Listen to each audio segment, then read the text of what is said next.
Hello, and welcome back to Putting the Story in History.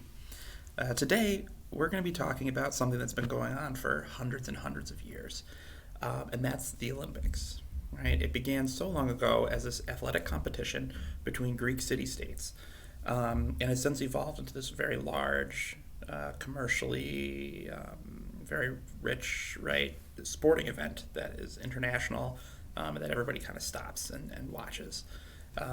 And so we're going to take a look at kind of the history of that and why it has become such a big deal, especially since the formerly 2020 Olympics is coming up this summer in 2021 in Japan. So let's get started. Where did the Olympics come from? Well, back in ancient Greece, there were these games that were held in Olympia, which is a Greek city-state, and it happened every 4 years. And most scholars say that around 776 BC is when they started. And athletes competed in athletic competitions as well as like wrestling and chariot races and that kind of thing. So it was a competition, much like the Olympics are now. And the purpose really was to kind of, kind of show off the athleticism of each city.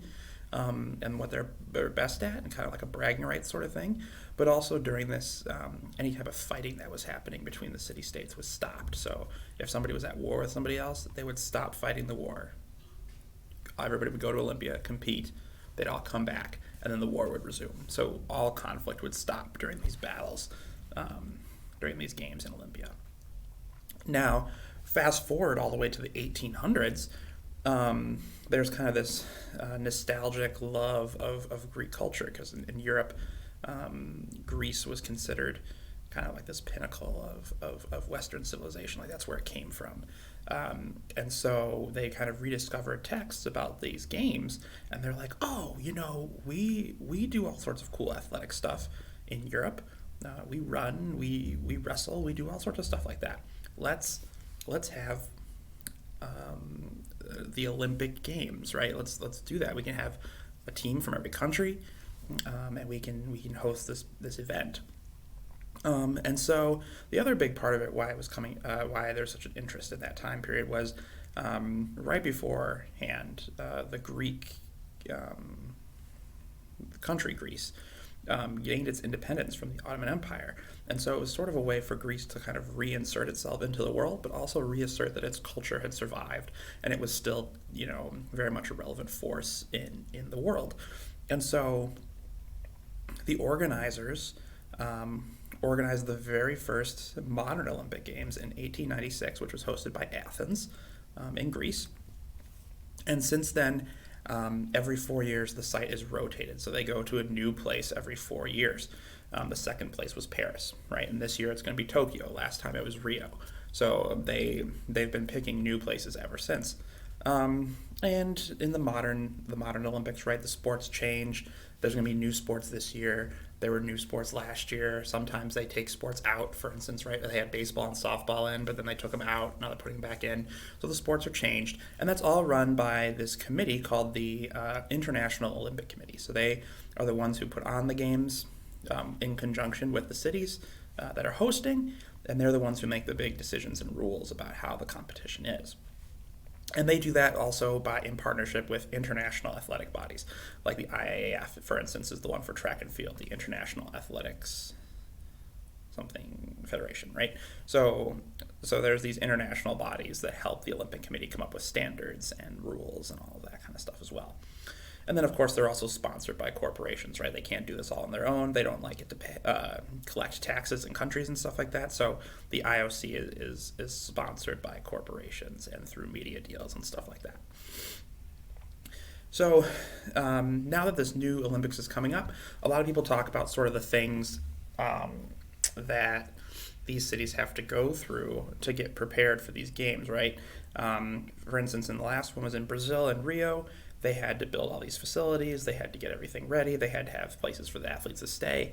And one of the big things that go along with that is that every year they're like, every 4 years, they're like, this city's going to get so much tourism. They're going to get such a big boost to their economy. And really, economists have kind of proven through some analysis that this isn't true. Countries that do host And cities that host actually don't see that marginal benefit from hosting the Olympics.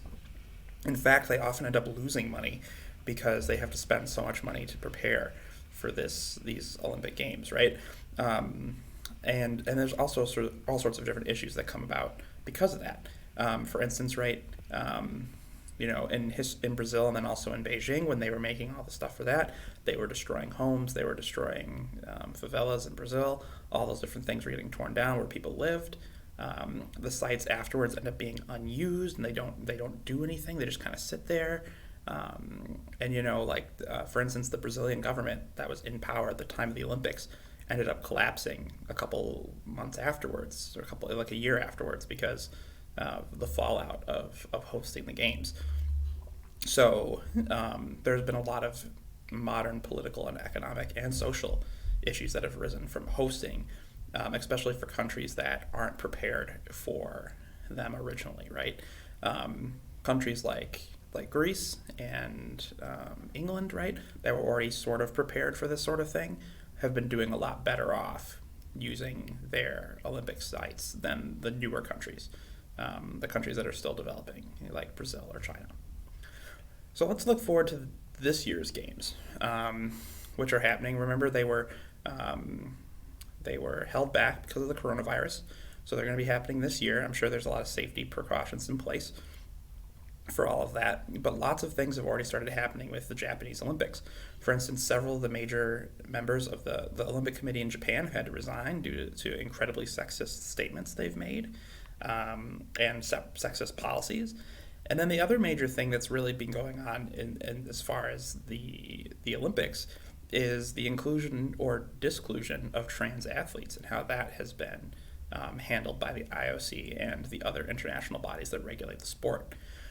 Right, the IOC has either highly regulated hormone levels, or in some cases just outright banned athletes because of their sexual identification and their identity.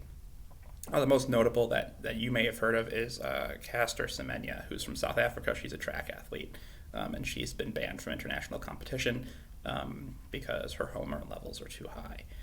And there's a lot of talk about how do you determine what's too high and what's too low, and all of that.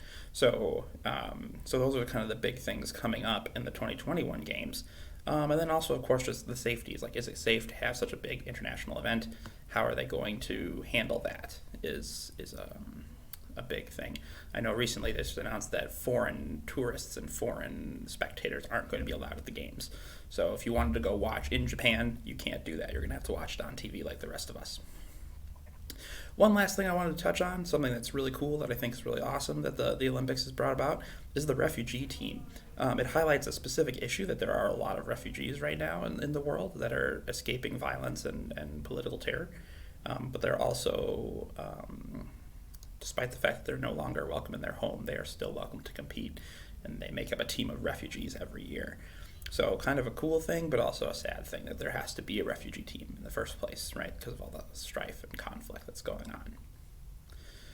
Overall, right, the Olympics are supposed to be a peaceful opportunity for all of the countries in the world to compete in different events. And that's not always proven to be true. War, scandal, all sorts of things have marred the Olympics before. And of course, you could talk about the corporatism and the money involved and all of that. But it's definitely a cool historical phenomenon to take something that happened in one city-state in one part of the world and try to expand it and modernize it into something cool like this, something big. And this is really one of the only instances where that's happened. So it's pretty nifty to look at the history of the Olympics and how that's changed over time. Thank you so much for watching this episode of Putting the Story in History. Can't wait to talk with you more about something else historical in the future, and we'll see you soon. Thanks for watching. See you later.